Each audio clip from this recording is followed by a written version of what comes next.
Hello, I'm Dr. Pat with Little Critters Veterinary Hospital, and we have a beautiful little baby bunny with us here today. This little bunny was just adopted, and it was born to a litter that was being raised outside, which we do not recommend in Arizona. It's way too hot in the summer in Arizona for outdoor rabbits, and they're exposed to a lot of predators and various diseases, so generally not a good idea. This little baby is now an indoor house bunny, and as you can see, we don't get much cuter than a baby bunny. You can see he has some urine staining on his feet, but that was the outdoor environment. He does have a little bit of snuffles. You can see some respiratory effort involved in breathing, and there's some dried discharge around the nose. And you can hear that when we listen to him. And so that's why his mom brought him in. And I say snuffles, but really any bacteria or even a fungi that causes rhinitis or nasal congestion is often referred to as snuffles. The common one we think of is Pasteurella.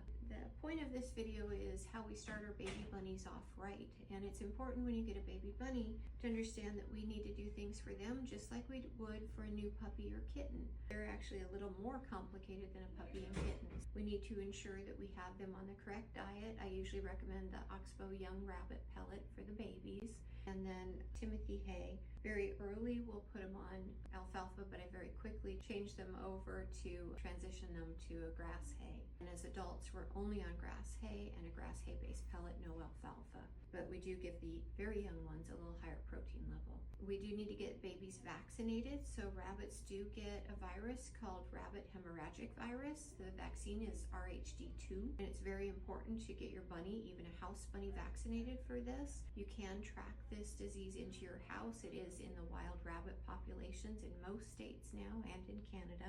And the first vaccine is given at the initial exam if they're healthy, and then a booster is given 3 weeks after that, and then it's a once-a-year vaccine, and that is the only vaccine in the US for rabbits. It's an important thing to do. And part of our baby bunny exam is we determine what sex they are, because it's often unknown or sometimes the wrong sex, and we do name changes. But it can be a subtle finding in young baby rabbits. Females have a more slit-like opening, males have a rounder opening. Males can pull their testicles up into the abdomen at will, so you can't always and often don't see the testicles on these little guys. We do check the feces and run a fecal, because rabbits will get parasites. There's one particular parasite that can be pretty pathologic that we check for, and we treat that if we have it. And then we discuss all the basic rabbit care and training. So we go through the environment and what the environment should be for a house rabbit. There should be some area of a housing or caging so that if we're not supervised, we're in a safe, protected area. And most of my clients now will get the large gated enclosures from Amazon, and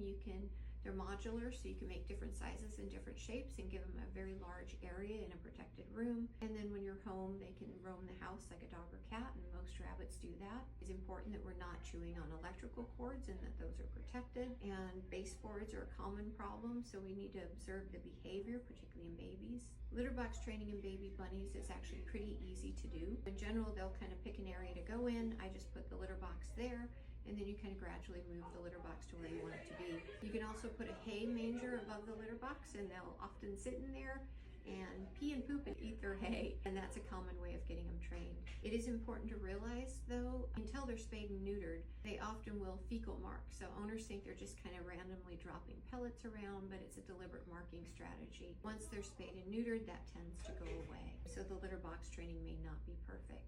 And then we need to do foraging behaviors and environmental enrichment for rabbits, just like we would for any other animal. I like getting like a large play pool.